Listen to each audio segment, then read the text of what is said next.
entonces comencemos con la oración. Súplica de la misericordia de Dios sobre Israel, al músico principal, salmo para los hijos de Coré.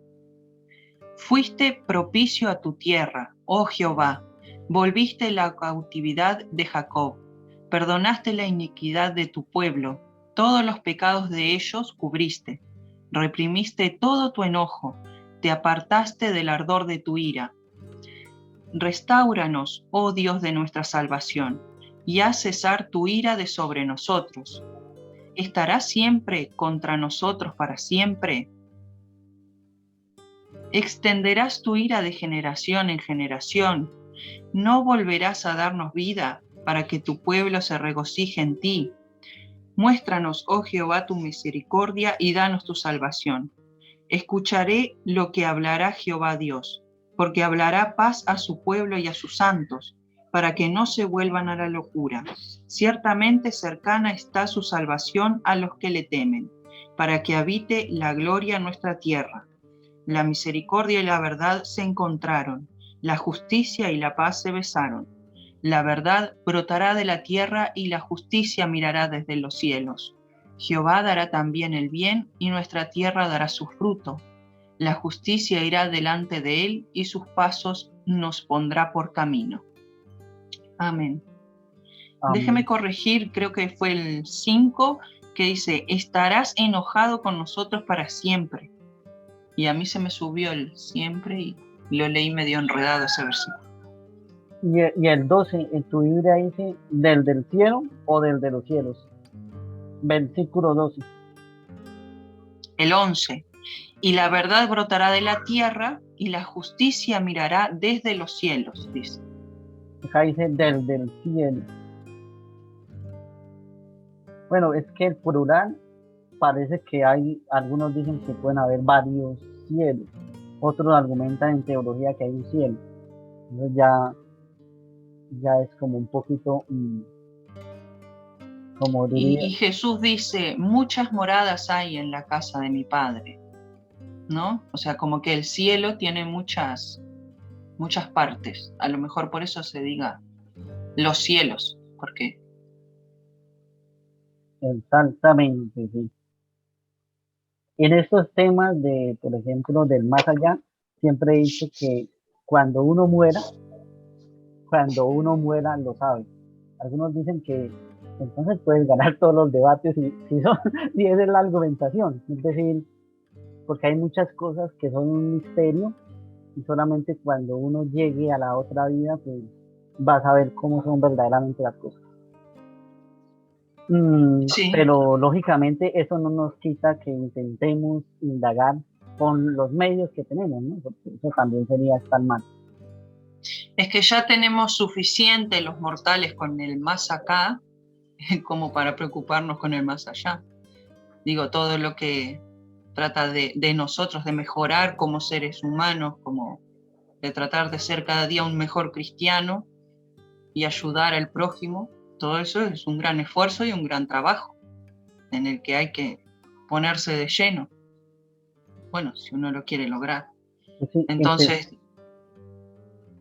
Empezaba con el Salmo de la Justicia, porque día tras día me doy cuenta que por intentar defender un punto de vista X o Y, se puede faltar a la caridad de parte y parte, ¿sí?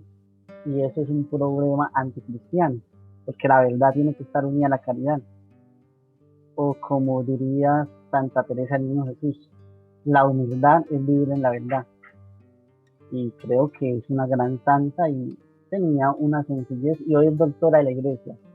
Las mujeres doctoras de la iglesia me fascinan porque hablan con una sencillez y ni siquiera los grandes eruditos eran capaces de sobrepasarla. Y no eran doctores en teología. Y hoy la iglesia las toma como doctoras. Y eso viene de Dios. Vamos y vamos también a la justicia divina. El capítulo 19, destrucción de Sodoma y Gomorra. ¿Cómo tiene la Biblia? Así mismo, destrucción de Sodoma y Gomorra.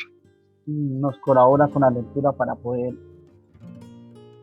Bueno, pero serán 5 pesos al final de... Ya comienza. Destrucción de Sodoma y Gomorra.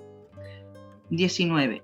Llegaron, pues, los dos ángeles a Sodoma a la caída de la tarde, y Lot estaba sentado a la puerta de Sodoma. Y viéndolos Lot, se levantó a recibirlos y se inclinó hacia el suelo, y dijo: Ahora, mis señores, os ruego que vengáis a casa de vuestro siervo y os hospedéis. Y lavaréis vuestros pies, y por la mañana os levantaréis y seguiréis vuestro camino. Y ellos respondieron: No, que en la calle nos quedaremos esta noche. Mas él porfió con ellos mucho, y fueron con él, y entraron en su casa, y les hizo banquete, y coció panes sin levadura, y comieron. Pero antes que se acostasen, rodearon la casa los hombres de la ciudad, los varones de Sodoma, todo el pueblo junto, desde el más joven hasta el más viejo, y llamaron a Lot y le dijeron: ¿Dónde están los varones que vinieron a ti esta noche? Sácalos para que los conozcamos. Entonces Lot salió a ellos a la puerta y cerró la puerta tras sí, y dijo: Os ruego, hermanos míos, que no hagáis tal maldad. He aquí, ahora yo tengo 2 hijas que no han conocido varón. Os las sacaré fuera y haced de ellas como bien os pareciere. Solamente que a estos varones no hagáis nada, pues que vinieron a la sombra de mi tejado. Y ellos respondieron: Quita ya. Y añadieron: ¿Vino este extraño para habitar entre nosotros y habrá de erigirse en juez? Ahora te haremos más mal que a ellos. Y hacían gran violencia al varón, a Lot, y se acercaron para romper la puerta. Entonces los varones alargaron la mano y metieron a Lot en la casa con ellos y cerraron la puerta.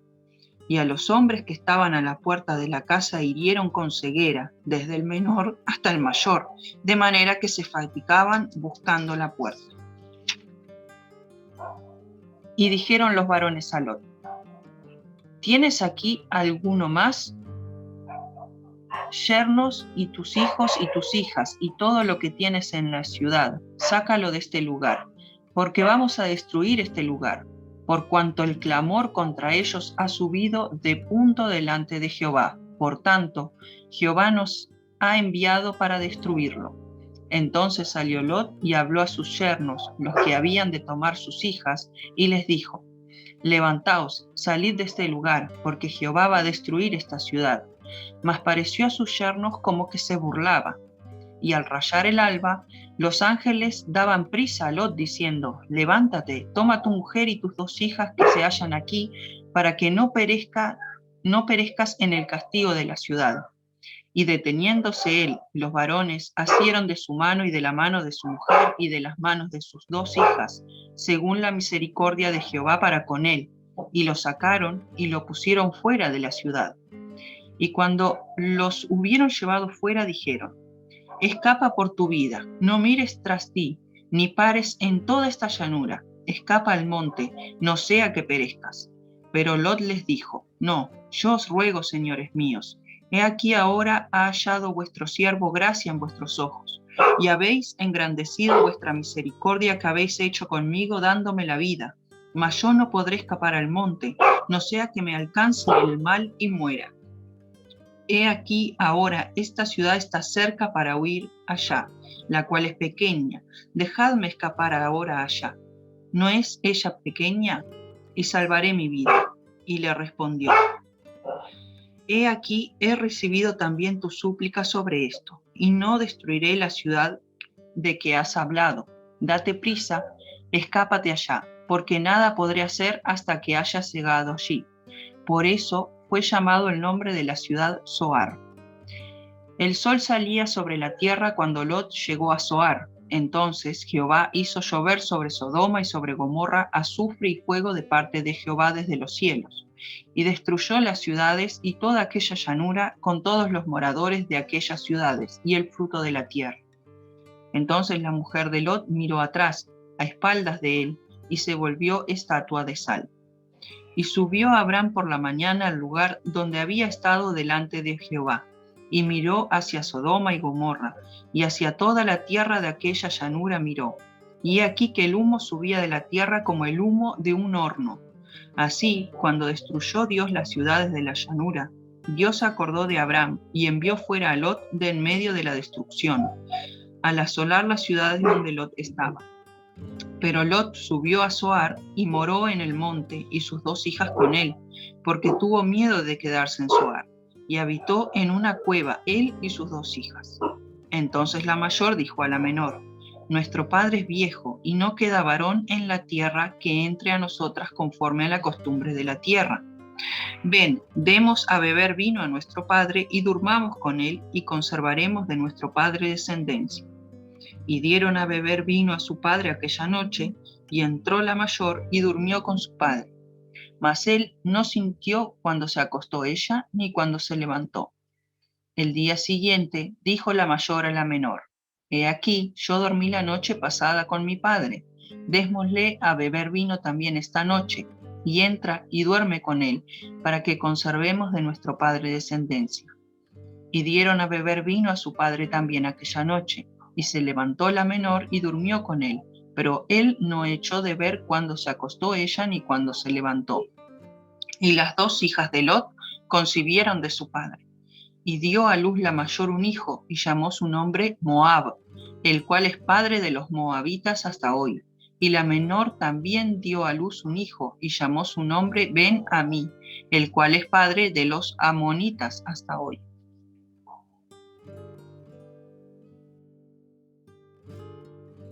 Muy bien. Entonces vamos a mirar.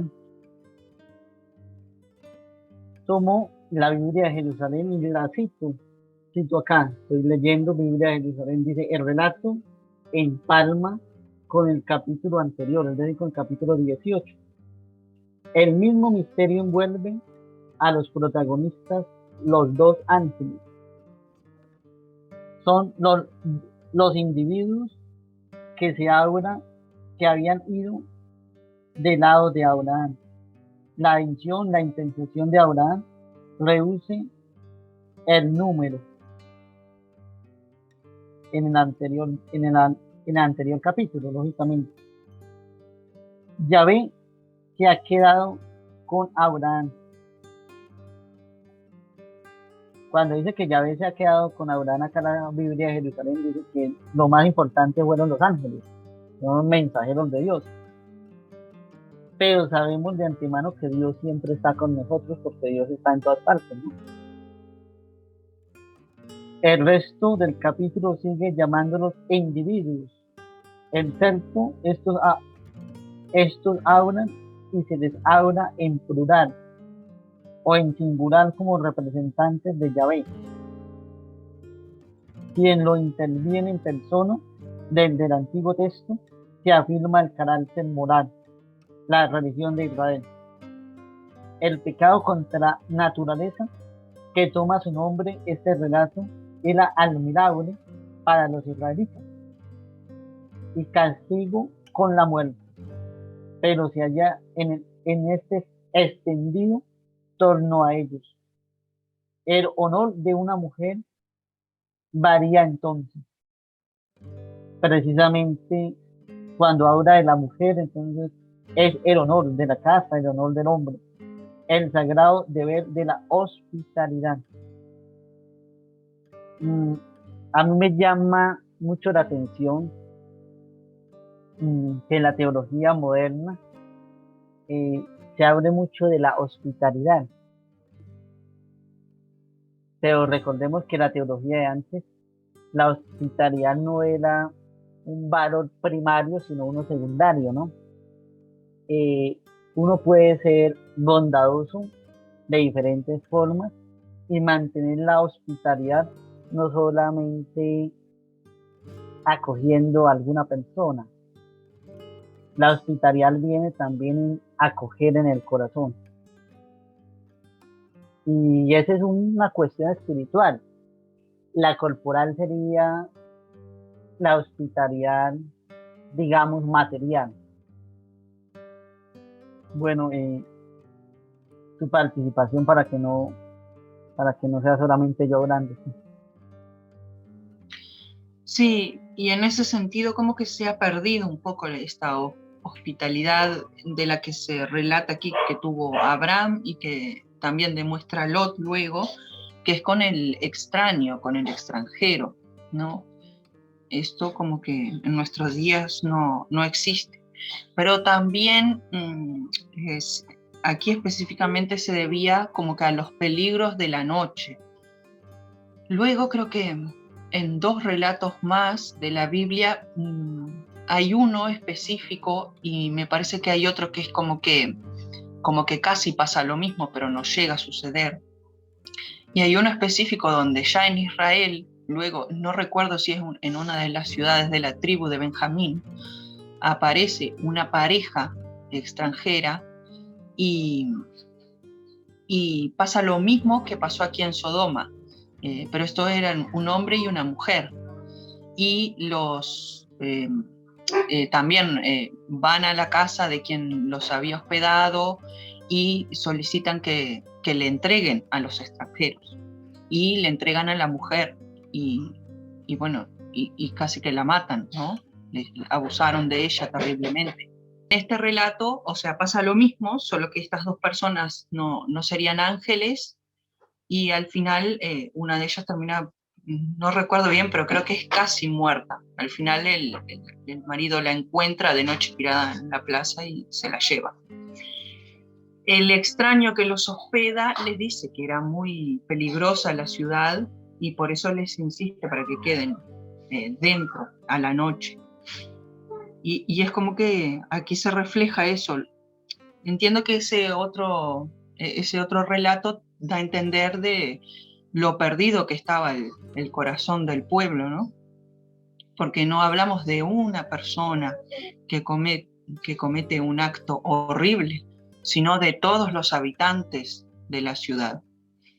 Y para entender un poco el carácter de Dios, porque tampoco fue que hubieran cometido un error una vez y por eso fueron destruidos, sino que cometían actos terribles seguidamente y el clamor de las víctimas había llegado hasta el cielo, como lo dicen. Y eso nos da a entender bastante de ese carácter que es tan importante, ¿no? Porque luego también, creo que es mayoritariamente los incrédulos y los difamadores, o sea, la gente que lo hace con intención de dañar, que luego dirán que nuestro Dios es un Dios vengativo porque hace este tipo de cosas. Pero yo creo que está más que claro que era sumamente necesario que esto fuera destruido, porque hay algo en la maldad que cuando sobrepasa un cierto límite hace que sea imposible para el ser humano volver atrás. Es como un punto sin retorno. Hay ciertas cosas que son, ¿cómo se dice? Que no solo son imperdonables, sino que ya exceden del todo la capacidad de la misericordia y que claman a la justicia. Porque si no, ¿qué sería la justicia? Y creo que todo este relato se podría dividir en 2 partes igualmente, ¿no? O sea, está todo esto de que nos enseña el carácter de Dios, que nos habla de la justicia, a la vez de la misericordia, porque con Lot demuestra una gran misericordia, lo que nos da a entender que los inocentes no perecen cuando Dios imparte justicia, sino solamente los culpables. Y también tenemos esa parte del relato de cómo él envía a sus ángeles, y también la otra parte que sería la de las hijas de Lot. Cómo estás creyendo que toda la tierra entera había sido destruida y que ya no habría hombre sobre la tierra, deciden hacer esta estratagema para concebir un hijo de su padre. Esto también nos habla cómo en cierta forma estaban un poco apartados de Dios, las hijas de Dios. O sea, las hijas de Lot estaban apartadas de Dios en el sentido de que pensaron que por su propio ingenio podrían continuar con la especie humana, ¿no? Que sin haber recibido consejo ni haberlo pedido. En ninguna parte aparece este diálogo con Dios tan necesario a la hora de tomar decisiones tan importantes, ¿no? También recordemos que en esa época, bueno, sí, incluso en esa época, según el mismo relato, queda patente que ellas estaban obrando mal a conciencia, es decir, porque por algo planean embriagar a su padre, porque hay gente que alega que todavía no estaban escritos los 10 mandamientos, porque Moisés vendrá mucho después. Esto es antes de la entrada en Egipto. Recordemos que entran a Egipto con Jacob recién, que son 2 generaciones después, 3 si incluimos a sus hijos, y pasarán allí 400 años hasta Moisés. Entonces, muy anterior a que se escribiera la ley en las tablas, ya se sabía que el incesto era una especie de aberración. Y por eso las hijas de Lot se ven en la necesidad de embriagar a su padre, quien por lo pronto tampoco se ve que cae en ese estado y tampoco se entera de nada, al parecer. Lo que también, es bastante extraño porque diríamos que Lot tampoco se tendría que haber embriagado. Y eso también, también demuestra cómo el contexto o la maldad que hay en una cierta ciudad cala en sus habitantes, por muy buenos y justos que estos sean. En cierta medida, ¿no? Siempre es como que se replica. Y como desde el origen, también aquello que como que nace torcido está condenado a la perdición. Y eso lo vemos en los nombres de los niños que nacen de la relación de las hijas de Lot con su padre, porque estos serán los enemigos de Israel, los moabitas y los amonitas, y luego tendrán ídolos y veremos como en reiteradas ocasiones estos ídolos que estos pueblos tienen llevan a la perdición a Israel.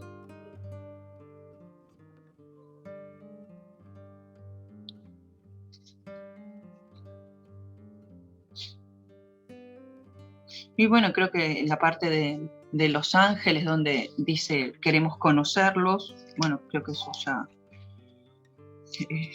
en la Biblia, esa expresión, el conocer, y conoció a Adán a su mujer, significa que tuvieron ese encuentro íntimo. Esta gente le pide a Lot que deje salir a los varones porque quieren conocerlos, y eran todos varones. De ahí viene esto de llamar sodomitas a, quienes tienen ese tipo de inclinaciones.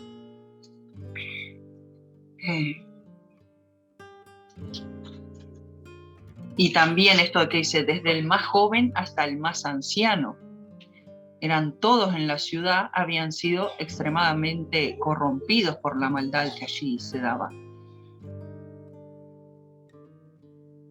Bueno, todos menos Lot, claro.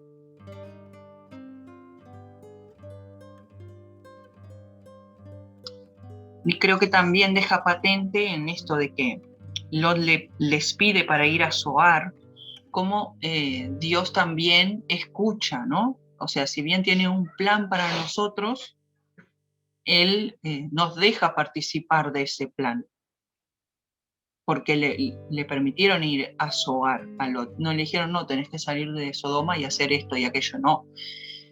Le avisó que saliera de Sodoma para no ser destruido con ella, pero a la vez escuchó lo que Lot tenía que pedir al respecto de esa salida.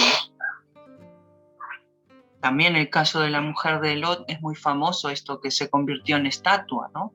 Creo que casi todos conocen esa historia. Y dicen que es porque, bueno, ahora tendría que buscar el versículo, aquí el 26 me parece.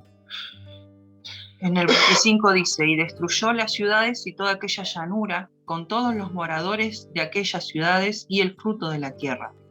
Entonces la mujer de Lot miró atrás, a espaldas de él, y se volvió estatua de sal. Dicen que acá, en realidad lo que pasa es que la mujer de Lot, no, es como que ese mirar atrás significa como dos cosas.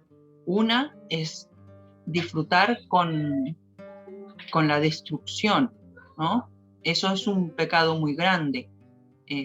Si bien Dios destruye a los malos, le pide a los inocentes que no se regocijen en la destrucción del impío, sino que sino es como algo morboso cuando la gente disfruta con el mal ajeno, por más que se lo merezca.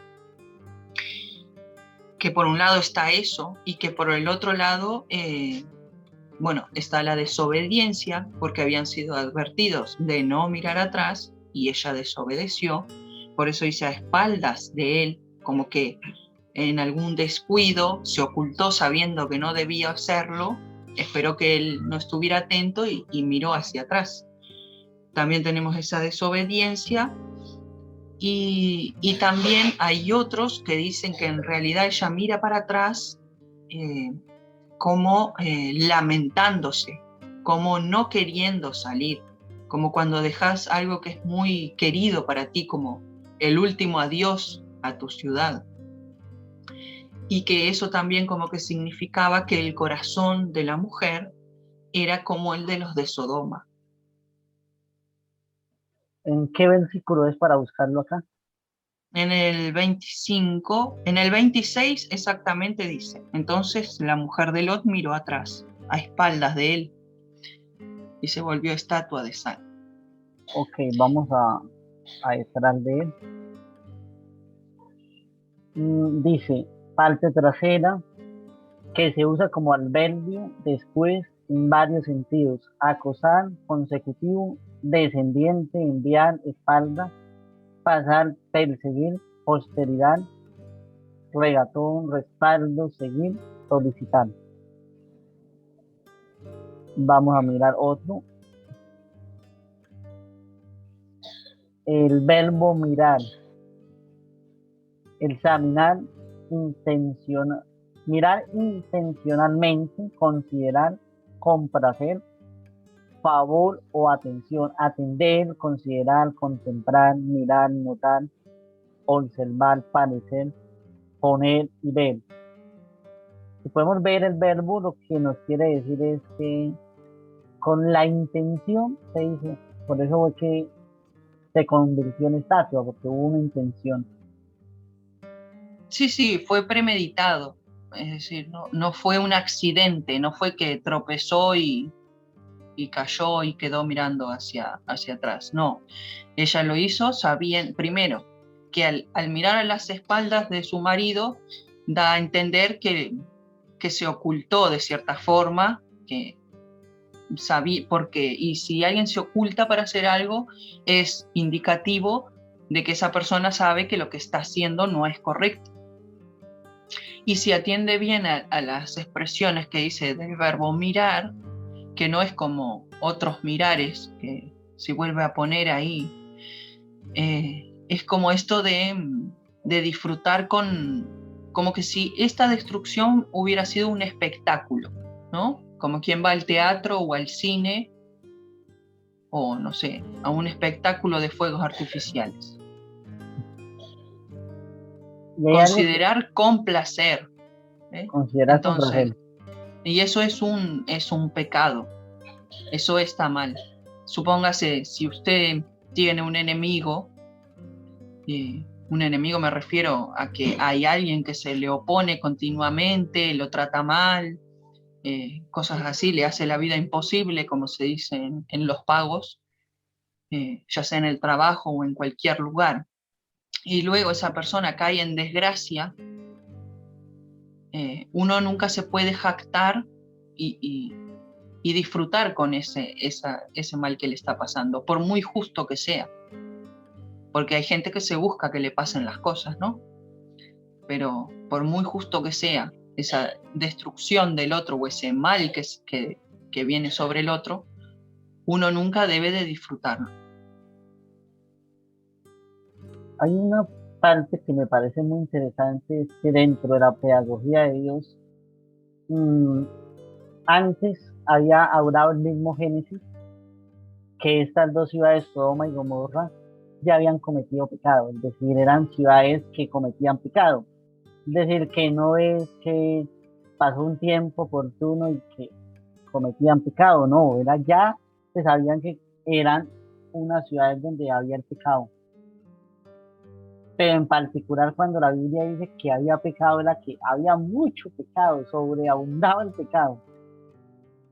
Y lo que más me llama la atención de esto es cómo Dios espera bastante. Y aún así, en la intervención de Abraham, él también deja que intervenga. Y dijo, no sé si usted puede leer lo que aparece en la pantalla, y dijo, ahora mis señores, estamos en el versículo 2. Ahora dijo, ahora mis señores, os ruego que tengáis a casa de vuestro siervo y os hospedéis, llevaréis vuestros pies y por la mañana os levantaréis y seguiréis vuestro camino.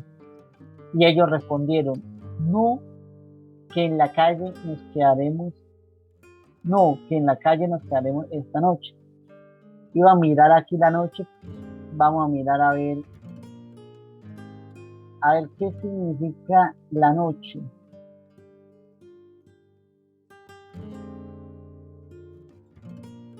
Bueno, levantando los pies.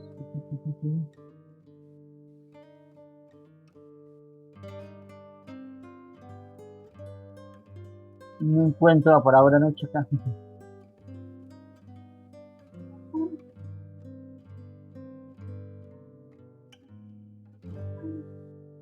Ok, bueno, antes de pronto que no encuentre la palabra noche, pero miremos algo que me llama la atención que dijo, el verbo.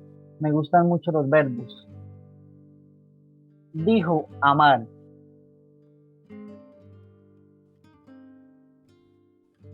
Sí, pensé que lo había colocado mal. Permanecer, afirmar, anunciar, añadir, aviso, canto, considerar, contar, contestar, convocar, dar, decidir, decir, llamar, mandar, meditar, orden, ordenar, pedir, pensar, proclamar, proferir, prometer. Parece que este verbo, cuando en Israel decía decir, con esto decía demasiadas cosas. Ahora, hay otro. Vuestro A mí me camino. gusta. Dime. No, que el noche sería la última palabra del versículo 2, se supone, ¿no? Digo para ver si así la encuentras mejor. Y a mí me gustaría ver el versículo 13 luego. Sí, nos quedaremos esta noche. Entonces, está por acá. Pero ahí no encuentro la palabra. Versículo 3. A ver, sube un poquito que se vea lo amarillo ahí en el 2. Un poquito más. Ahí, déjame un segundito a ver si encuentro.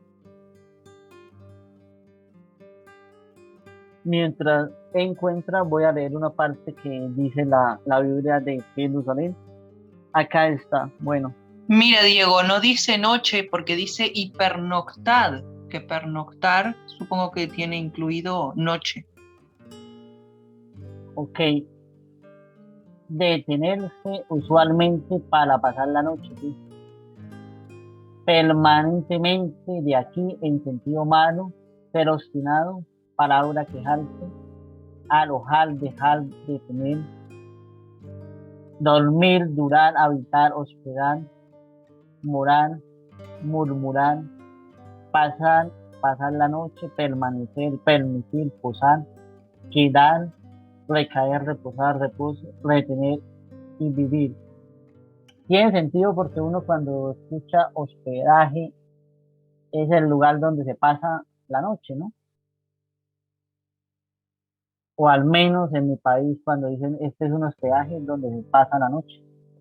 Sí, y pernoctar es dormir a la noche, porque si fuera durante el día sería siesta o algo así. Sí, No, yo le decía el 13, que es el que dice, porque vamos a destruir este lugar por cuanto el clamor contra ellos ha subido de punto. Este clamor contra ellos es el clamor de las víctimas de ellos. Sí. su clamor. Y eso, y ahora que está de moda las víctimas y el clamor y todas esas cosas, pues es muy interesante ver qué nos dice la Biblia. Por toda parte está de moda esas cosas, o esa expresión, ¿no? El grito del garrador. Clamor, exclamación, gritería y grito. Bueno, cuando pasa algo negativo, pues nunca he estado en un evento de esos, pero lo más cercano a un terremoto fue un temblor hace algunos años en Bucaramanga, donde vivo, que se movía todo y que la gente gritaba y salía de los edificios y yo iba en un bus y lo único que pedía era al señor ponga el radio para mirar a ver qué es lo que dicen si en caso de terremoto qué hay que hacer. Pero yo veía que la gente gritaba, que miraba para un lado, miraba para el otro, yo nomás miraba en qué momentos iban a caer las cosas y analizar qué era lo más inteligente que se podía hacer. Pero sí había gritería y eso que se movía la tierra, se movían para lado y lado, duró como unos 10 minutos, 12 minutos aproximadamente. Como es un hecho que pasó, pues fue hasta exagerar el tiempo. Y, pero sí gritería la gente, rezando, gritando. Ahora pensar en el momento en que pasó esto en Sodoma y Gomorra, pues la gritería, llorar de la gente, hasta pensar en Dios. Yo creo que, o en los dioses, este pueblo, pues, yo creo que se dio, o yo me lo imagino así. Y cuando uno ve películas donde pasan desastres, uno ve que la gente grita, que se mueve para un lado, para otro. Yo creo que la gritería es impresionante. Y el grito del garrao yo creo que era de la gente que estaba. Y, y al menos que tenga entendido la noche es signo de que algo va a pasar en la Biblia. Y en el Nuevo Testamento la noche significaría las cosas malas. Y, y destruir, no sé si la palabra destruyendo, bueno, es un verbo, ¿no? Ahí, Corromper, Diego, ¿sí? el clamor del que hablan es el de las víctimas, El que salto. era tan terrible lo que pasaba en la ciudad siempre, que solo... Uf.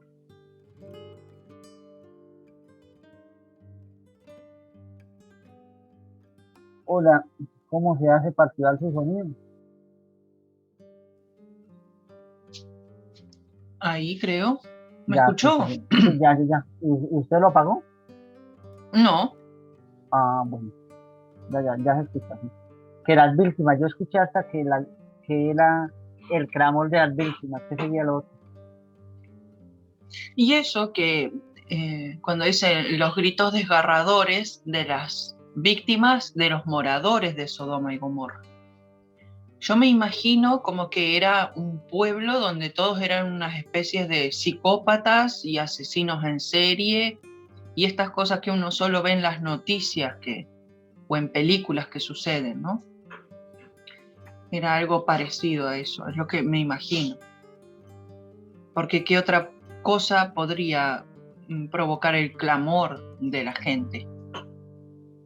Solo aberraciones, solo cosas así.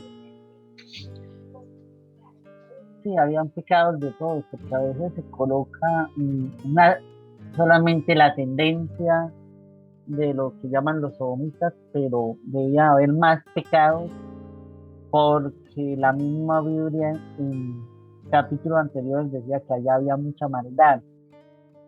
Y no solamente hay ese pecado, sino hay varios. Es decir, ya se llegaba a lo absurdo en el pecado. Yo creo que también iba por ahí. Lo que pasa es que a veces como que pensamos que la Biblia sirve para argumentar ideologías. No miramos que el contexto era mucho pecado.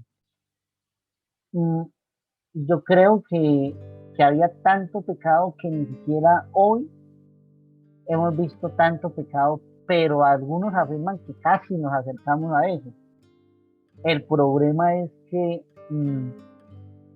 el texto como tal no nos dice qué tipo de pecado, sino nos muestra que, es decir, si la Biblia no nos muestra qué tipo de pecados, de pronto eran unos pecados que ya se pasaban de lo que usted puede escribir o describir.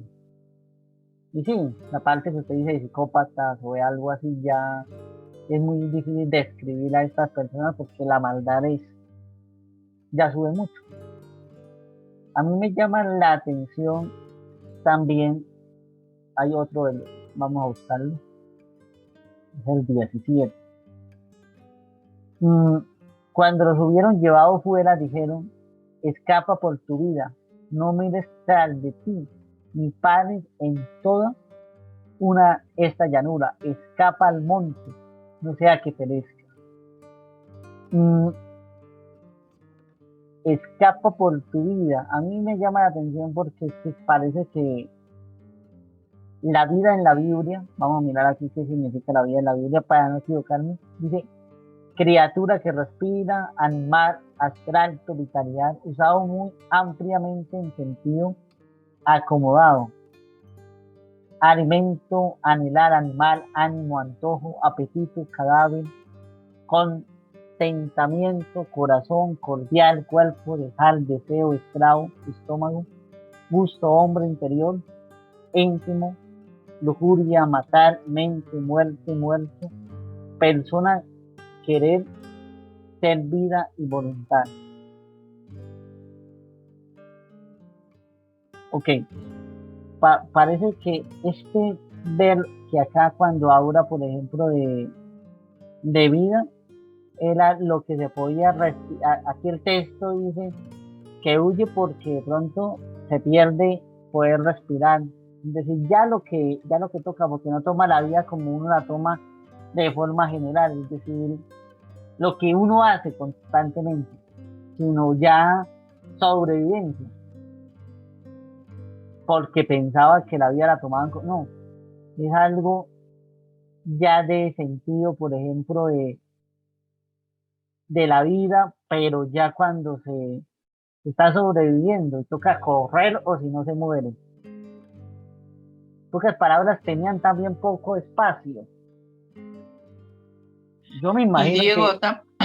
también, disculpe, es como que las consecuencias de la maldad arrastran a los que están cerca también. Me parece que a mí me da a entender eso, porque esta destrucción que estaba programada para Sodoma y Gomorra no destruyó solo a la gente, sino a todo lo demás, todo lo que estaba ahí. Y entonces le advierten a Lot de eso, que si él se queda cerca, él también será destruido. Y la destrucción es la consecuencia de esa maldad que había. Entonces me parece como que en cierto sentido nos dice eso.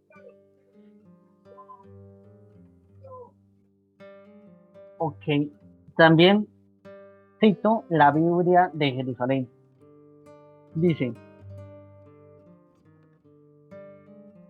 Dice, hay que entender que el relato es una continuación de los anteriores. son consecutivos.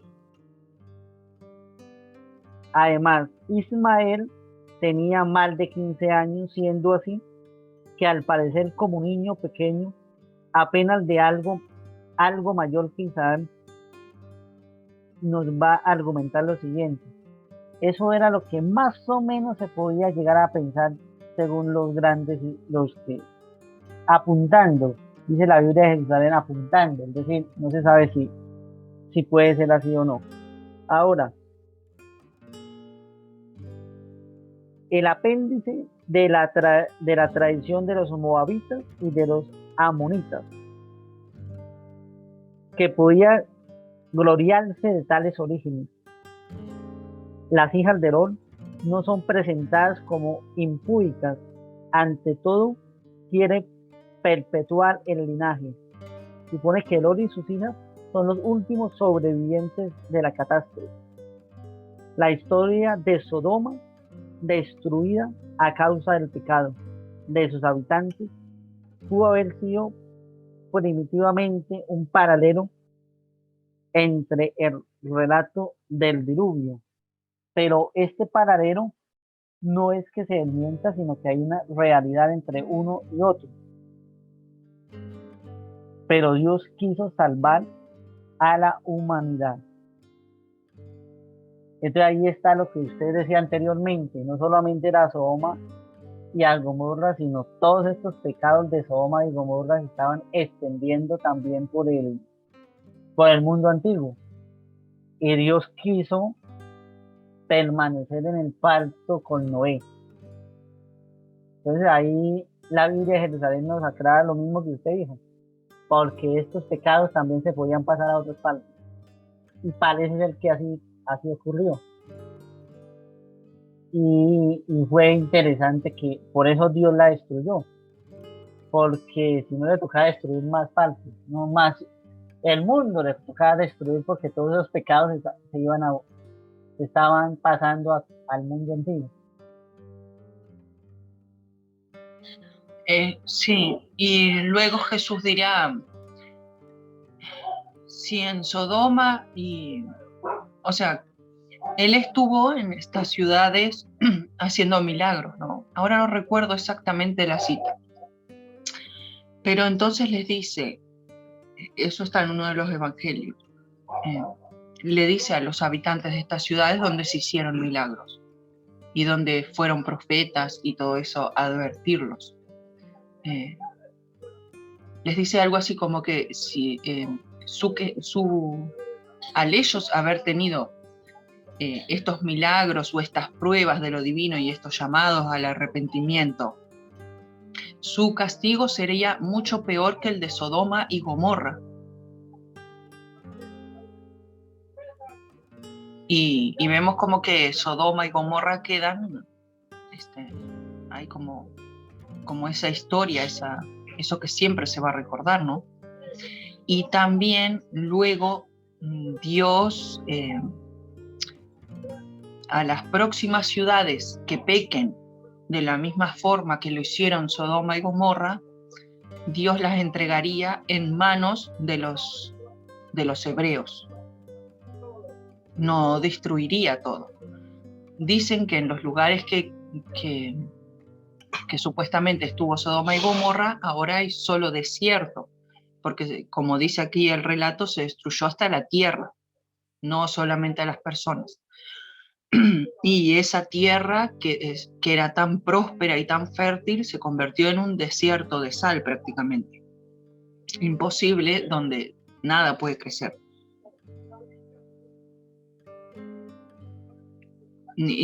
Pero las próximas veces porque Dios le dice a los hebreos, en una parte les dice, pero tal pueblo no toquen, o sea, a tal gente, a tal ciudad dejarán en paz, porque todavía su maldad no ha llegado al colmo. Es como que tiene que llegar a este límite de la maldad que existió en Sodoma y Gomorra para que él efectúe el castigo. Y Sodoma y Gomorra quedarán como como para siempre como ejemplo, ¿no? De eso. También vemos como la comparación con Génesis. En Génesis es que Dios dice, ya nunca más destruiré al mundo por agua, ¿no? Es en Génesis que dice eso. En Génesis, no, perdón, en el relato del diluvio, si no me equivoco. Y aquí vemos cómo eso se cumple, en que ahora es por fuego la destrucción. Porque la prueba de que nunca más destruiría el mundo por agua es el arco iris.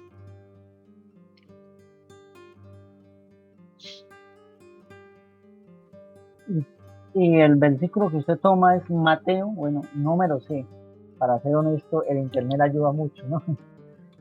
Mateo 10, versículo 15, dice, os aseguro que el día del juicio habrá menos rigor para la tierra de Sodoma y Gomorra que para aquel pueblo.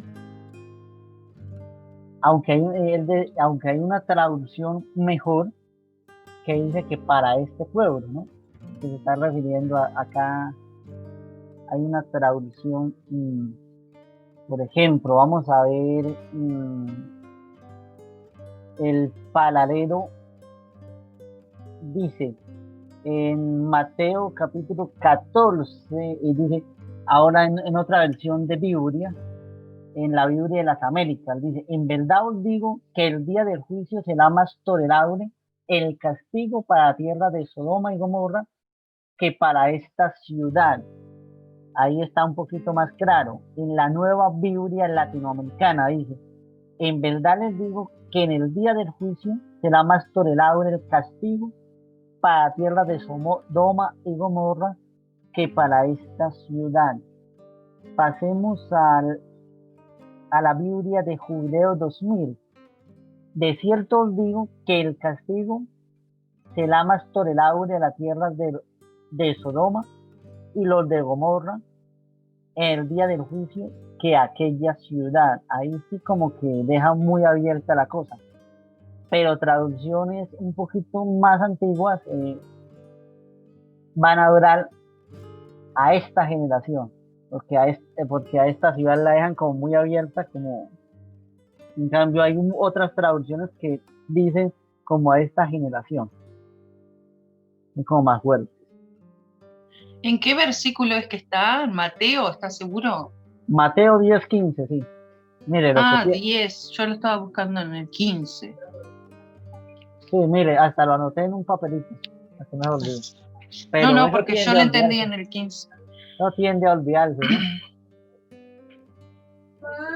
Aquí dice, mire, si lee desde, creo que desde el 11 se entiende.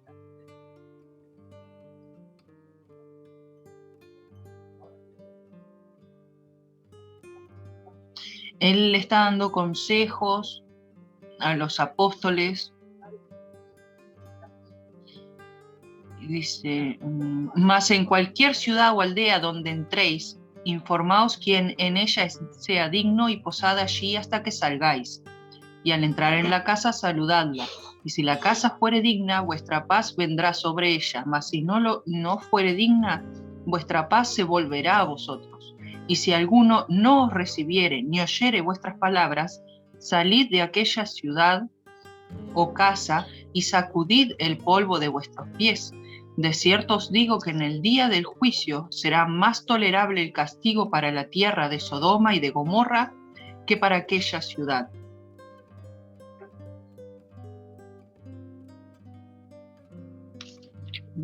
Bien, se entiende leer de anterior porque también habla de la hospitalidad, ¿no? Es decir, Sí. y se une muy bien el Antiguo Testamento con, es decir, Jesús, en la mente de todos está lo que pasó en Sodoma y Gomorra. Y él Sí. dice que a nosotros, o a esta generación, refiriéndose a nosotros, el juicio va a ser peor que a lo que les pasó a ellos. Y lógicamente se refiere no solo que a la parucía que va a ser desde la segunda venida, si se destruye todo lo que existe o no sabemos, pero sobre todo al juicio universal. Es decir, Jesús no es de los que dice, como algunos piensan, todos nos vamos para el cielo, amamos unos a los otros, sí, es verdad, pero que todo va a ser amor y todos cogidos de la mano y algo así como los hippies. No, no, no, no, no, no. Ahí dice que va a ser peor que Sodoma y Gomorra. Y miren el 11, capítulo 23. Este era el que yo le trataba de recordar hoy, no me salía el nombre. Dice, y tú, Capernaum, que eres levantada hasta el cielo, hasta el Hades, serás abatida, porque si en Sodoma se hubieran hecho los milagros que han sido hechos en ti, habría permanecido hasta el día de hoy. Por tanto os digo que en el día del juicio será más tolerable el castigo para la tierra de Sodoma que para ti. Como diciendo que si a Sodoma se hubiera enviado profeta o Cristo, o Dios hubiera enviado a Cristo a Sodoma para su arrepentimiento, Sodoma se hubiera arrepentido. Por eso le dice, hubiera permanecido hasta el día de hoy.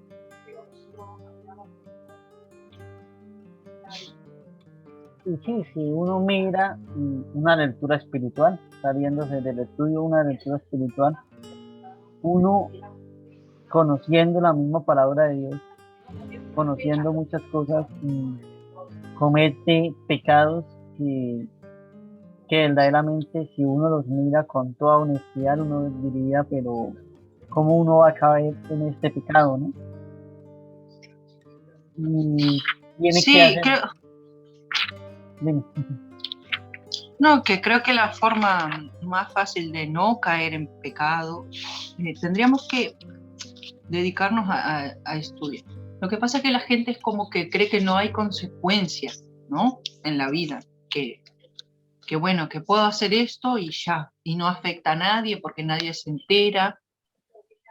Y si fuéramos capaces de ver como nuestra propia maldad o nuestros propios errores forman una cadena con eventos que sucederán en nuestra vida y afectarán a otros, a lo mejor entenderíamos mejor el pecado. Porque de cierta forma es lo que nos cuenta este capítulo de la destrucción de Sodoma y Gomorra, que todo se va encadenando y que algo que parece mínimo y privado, interior, luego podrá terminar convertido en un pueblo de idólatras, pecadores, como el que las hijas de Lot se llegaran a su padre. Parece un hecho aislado, como un relato simple, pero si uno ve luego en qué dio, es como una cadena, ¿no? Y si pudiéramos ver en nuestra propia vida cómo todo aquello que Dios ha llamado pecado es porque, en definitiva, al final sucede lo mismo con eso. Les decimos, es solo una mentirita, o bueno, o no sé, los hombres que engañan a sus mujeres, que es lo más común, también hay mujeres que engañan a hombres, pero que dicen, bueno, no se va a enterar, pero como todo eso se forma como una especie de bola de nieve que le llaman, ¿no? Que empieza muy chiquitito y que uno cree que no va a afectar a nadie, pero en el futuro, aquello que parece tan inocente que uno no entiende por qué Dios lo llama pecado, puede terminar afectando, y no solo a nosotros, que a lo mejor sería fácil de llevar esa carga, ¿no? Si mis pecados me afectaran solo a mí, pero generalmente lo que pasa con el mal es que se irradia y que termina por afectar a aquellos que nos rodean. Y aquí también mencionaban a Lucas 10:12, que también vuelve a decir en esta parte, como que vuelve a citar aquello de que Jesús dice, más en cualquier ciudad donde entréis y no os reciban, saliendo por sus calles, decid, aún el polvo de vuestra ciudad que se ha pegado a nuestros pies, lo sacudimos contra vosotros. Pero esto sabed, que el reino de Dios se ha acercado a vosotros. Y os digo que en aquel día será más tolerable el castigo para Sodoma que para aquella ciudad. Y dice, ay de ti Corazín y ay de ti Betsaida, que si en Tiro y en Sidón se hubieran hecho los milagros que se han hecho en vosotras, también a que sentadas en silicio y ceniza se habrían arrepentido. Tiempo a que sentadas, porque no, esto de sentarse en silicio y en ceniza, silicio era como una especie de ropa que aquel que estaba arrepentido y clamaba por perdón se ponía y se bañaba en ceniza. Entonces se ponía esta ropa que es como áspera y como muy fea de llevar. Acá se le dice arpillera, creo, que es con lo que hacen tipo los sacos de patatas de antes, que se hacía antes con esa tela. Y hay una tribu en África, sabe, que tomó esto, no recuerdo cómo se llaman, pero ellos se visten en silicio y en ceniza. Y así viven su vida. Y entonces habla de esto, de cómo el arrepentimiento trae el perdón, pero también de cómo los malos generalmente no se arrepienten por muchos milagros que se hagan en su propia frente, ante sus propios ojos. Dos cosas nomás. Una, la primera es cómo el pecado oferta, y la segunda, cómo el arrepentimiento cristiano, al menos en la visión católica del de siempre, también busca la penitencia. La primera, el pecado primero nos separa de Dios, es efectivo, nos separa de Dios. Segundo, es un mal contra el otro, es decir, contra el hermano. Y tercero, es un mal contra la naturaleza. Y en Sodoma y Gomorra sí, porque quedó en desierto. Entonces, el pecado se muestra. La segunda visión, pues es más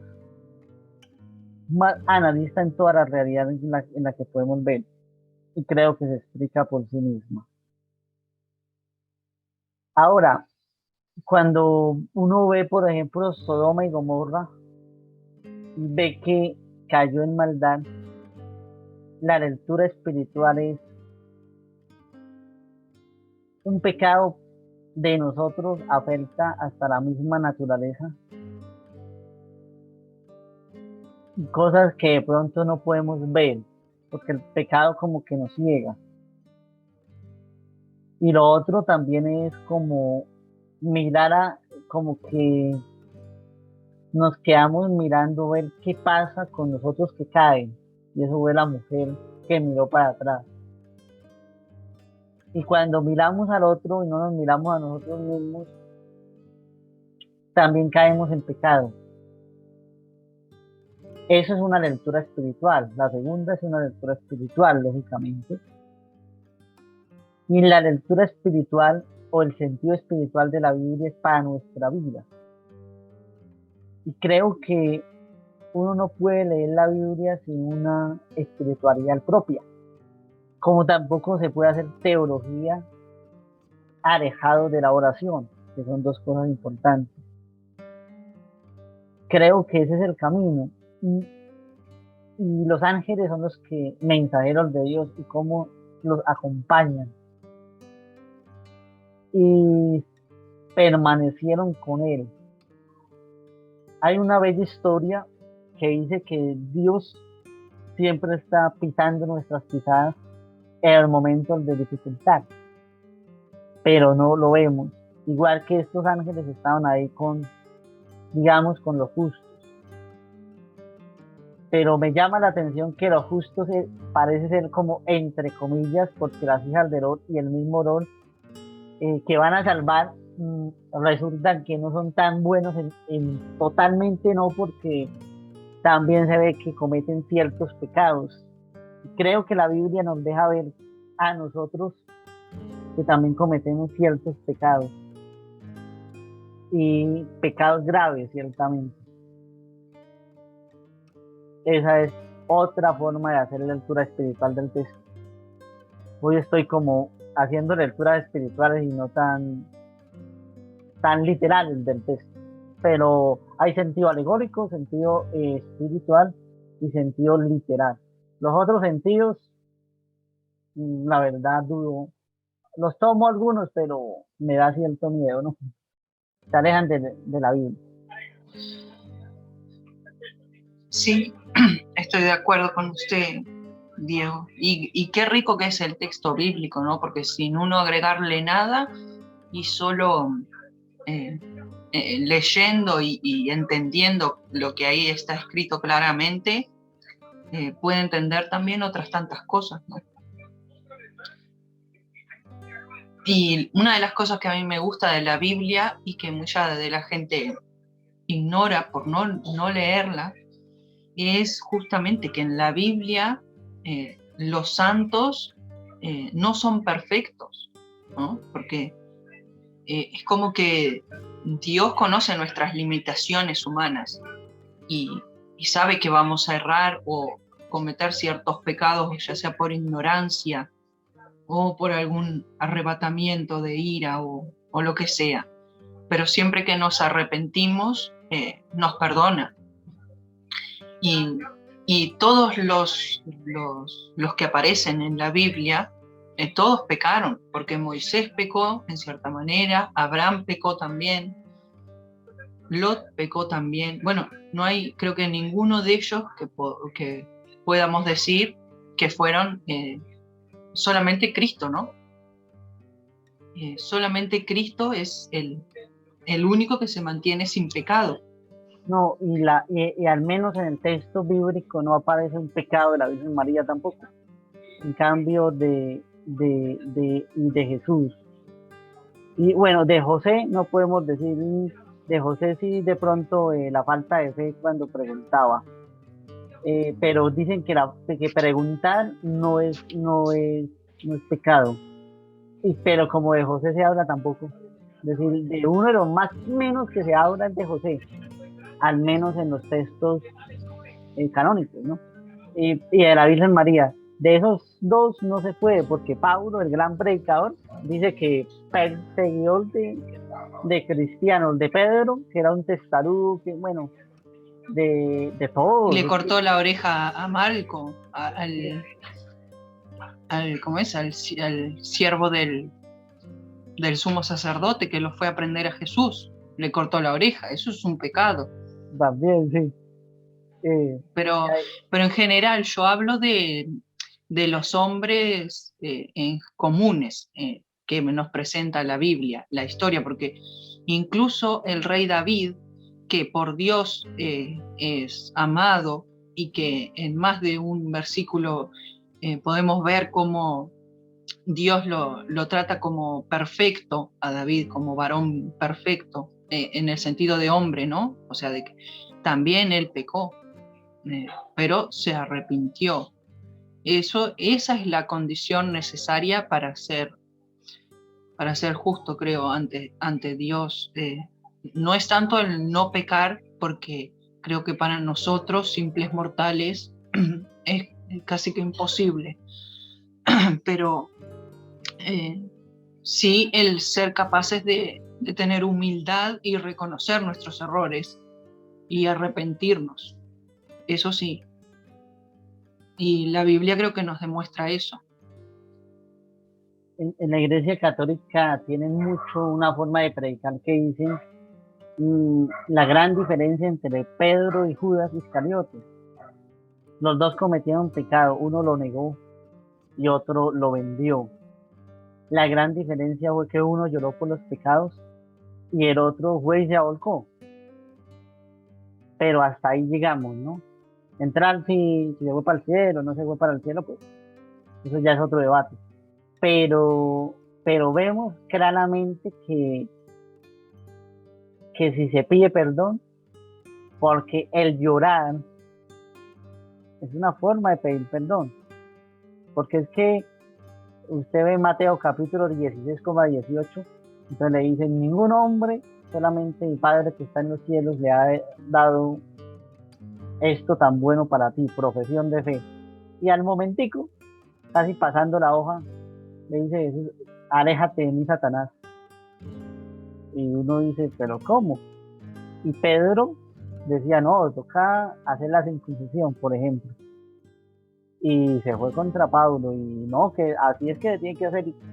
Pues sí había en Pedro y en los mismos discípulos.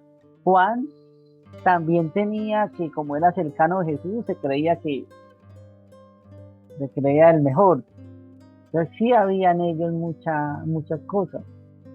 Y todos los personajes.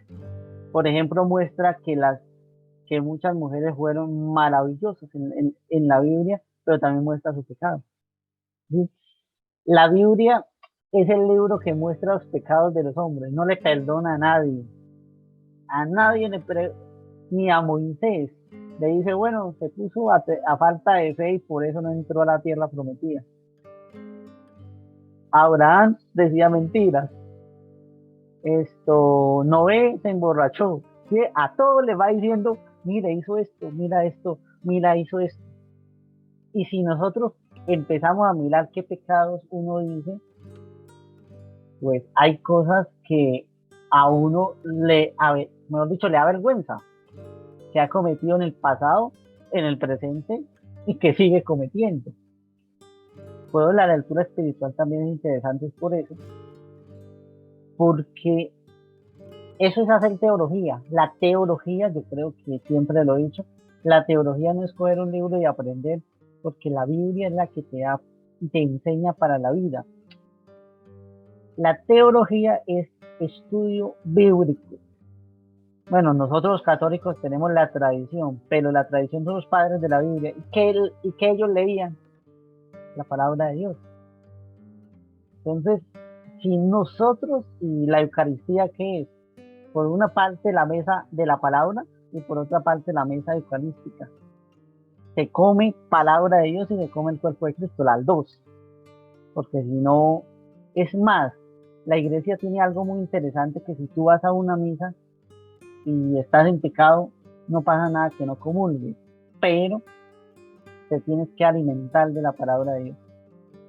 Y eso es enseñanza de la iglesia católica. La palabra de Dios nutre la vida. Los padres del desierto, ¿cómo se armaban ellos? La Biblia. Si tú miras a Agustín de Hipona, hace poquito leí algo que me impresionó. San Agustín de Hipona dijo, y Cristo es el que dice, no solo de pan vive el hombre, sino de cada palabra que sale de la boca de Dios. Exactamente. Y Agustín de Hipona llegó una vez a decir, no me acuerdo de dónde lo leí, pero en la biografía de él, decir, llegó a decir lo siguiente: las obras de Cicerón, el gran orador de la antigüedad, están mejores escritas que la Biblia. Así sería la soberbia que tenía, porque decía, la Biblia quedó mal escrita. Y en ese momento Cicerón, él mismo, era un hombre de una escritura única, y él decía, yo sé griego, arameo, hebreo, latín, y eso está mal escrito. Él decía, está en el koiné. ¿Qué es el koiné? El griego que no tiene nada que ver, es decir, el griego más bajo. Y da la casualidad que en la conversión, él dice que vio un niño que le decía, toma y lee, toma y lee. Y le salió la parte donde dice, alejados de las borracheras, de los pecados, todas esas cosas. Y él se la pasaba en todo tipo de pecados. Todo tipo de pecados, tenía varias mujeres, en fin. Era muy inteligente, pero en la vida que él llevaba era así. Y me llama mucho la atención que después sea un padre de la palabra de Dios. Entonces, interesantísimo. Y eso pasa en la actualidad, que por estar pensando tanto en la ciencia, digan, no, eso la Biblia no vale, eso vale otra cosa. Agustín muestra eso. Por eso los padres de la iglesia, y él mismo dice, por estar mostrando y aprendiendo otras ciencias, se me olvidó la verdadera ciencia, que era la Biblia. La teología bíblica iba por el otro. En ese momento, él decía las Sagradas Escrituras, que así se decían en ese momento, ¿no? Porque me he encontrado a un sofisma muy interesante. No, pero Agustín de Hipona decía las Sagradas Escrituras, es la Biblia. Dice, pero es lo mismo, ¿no?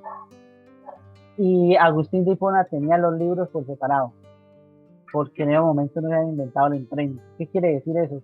Que le tocaba ir, bueno, todos los libros están así, los de Cicerón también, pero la mamá, Mónica, había hecho un esfuerzo grande y le había regalado la Biblia. Imagínese la mamá tan católica y que diciéndole que mi hijo que es tan estudiado lea la Biblia y termina y le diga, no, eso quedó mal escrito. Y ella todavía teniendo fe en la Biblia, cuando el hijo era uno de los mejores y los más grandes intelectuales. Le llamaban ojo de águila, nadie le ganaba en una discusión. Se parecía a Diego, era pregunta, pregunta, pregunta, y por lo más que preguntaba y no creía lo que le decían. Entonces, cualquiera puede negar lo que dice la Biblia, pero yo creo que el pecado de Agustín era la soberbia. Y hoy vemos tantos intelectuales que tienen soberbia, y lo que me duele es que hasta los mismos que se llaman cristianos tienen soberbia y no toman la Biblia, sino toman otros textos. Y es ni siquiera la tradición, porque si tú lees, a mí me hace parte, yo creo que hace bastante, tuvimos una conversación que yo te decía, esto lo dice tal santo, y usted me decía, eso lo dice la Biblia, porque uno como católico cita mucho a los padres de la iglesia, y es lo mismo que dice la Biblia. Por eso los padres de la iglesia le dan fundamento a lo que dice la Biblia. Y si tú lees, por ejemplo, las confesiones de San Agustín, él cita la Biblia directa o indirectamente. Usted sabe que hay dos citaciones. Cuando dice tal de te ame, oh hermosura siempre nueva, está citando en los mismos salmos y no está cambiando algunas expresiones, pero está citando la Biblia. Ahora, vamos aquí a algo importante. No, venga, miramos para. Ahí se puede ver Génesis 10, el 20. Dicen, he aquí ahora, esta ciudad está cerca para huir allá, la cual es pequeña, déjame escapar ahora ya. No, ella es pequeña, salvaré mi vida. Entonces, ella pequeña. A mí me llama la atención. Zoar se llama la ciudad, por lo menos aquí, que significa pequeña. Tamaño en número, breve, sí. Esto pasa cuando la gente ha estado, bueno, a mí nunca me ha pasado eso. Yo nací en un pueblo, y cuando uno nace en un pueblo quiere volver a vivir en el pueblo, ¿no? Son cuestiones muy nacionalistas o muy regionalistas o algo parecido. Pero la mayoría de gente que ha estado en ciudad, un pueblo le puede parecer una aldea, y a veces van a otro país. El país es industrializado, de primer mundo, llamémoslo, y vienen acá y piensan que conocieron todo. Y entonces para ellos decir que vaya a una ciudad pequeña, creo que eso era como porque la tierra era importante, más para ese tiempo. Entonces, tener tierra. En el 22 también, ahí creo que es que da el nombre de cómo esto es Zoar. Sí, Zoar, mira, acá está la expresión Zoar. Mira, acá está. Un lugar al este del Jordán. Es que lo que pasó en la Biblia parece que todo es cerquita, ¿no? Sí. Todo es cerquita, es decir, todos acontecimientos bíblicos son cercanos.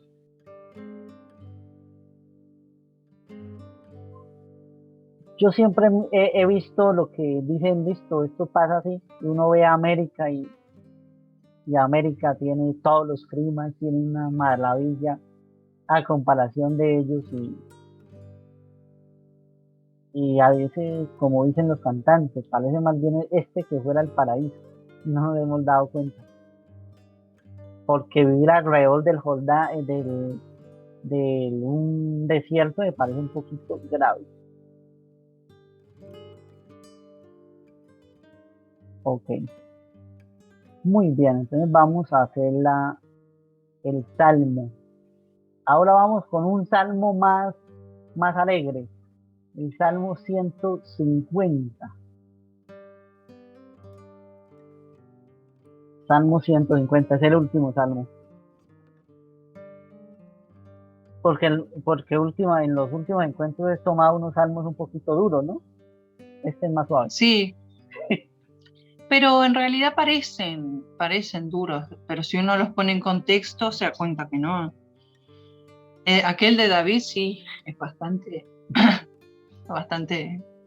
loco, vamos a decir. Y este 150 es bastante cortito, ¿no?